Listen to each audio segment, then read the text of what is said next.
మేముంటూ అక్రమంగా వాళ్ళు పట్టాలు చేసుకొని ఉంటారు. వాళ్ళు పంచరాయి భూమి 14 ఎకరాలు 20 ఎకరాలు పట్టాలు చేసుకుంటారు. వాళ్ళని బయటికి తీయండి. ఎంఆర్ఓ గారికి 100 సార్లు పిటిషన్ ఇచ్చినా పట్టించుకోడు. కలెక్టర్ గారికి పిటిషన్ ఇచ్చినా పట్టించుకోడు. కానీ పేదలు పొట్టగొట్టడానికి, పేదలు నిర్బంధంగా వ్యవస్థ చేయడానికి మాత్రం ఎంఆర్ఓలు వస్తారు, అందరు వస్తారు.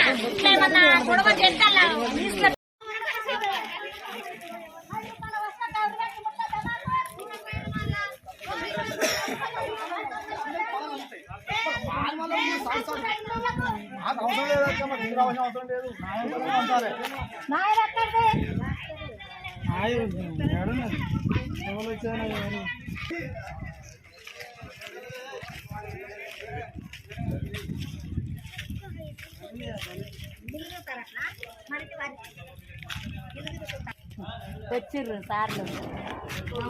నమస్తే అమ్మా. వస్తుంది ఇగో అప్పుడు మీరు ఫోటో దించుతున్నా సార్ మాకు ఎట్లంటే ఎట్లా పోతా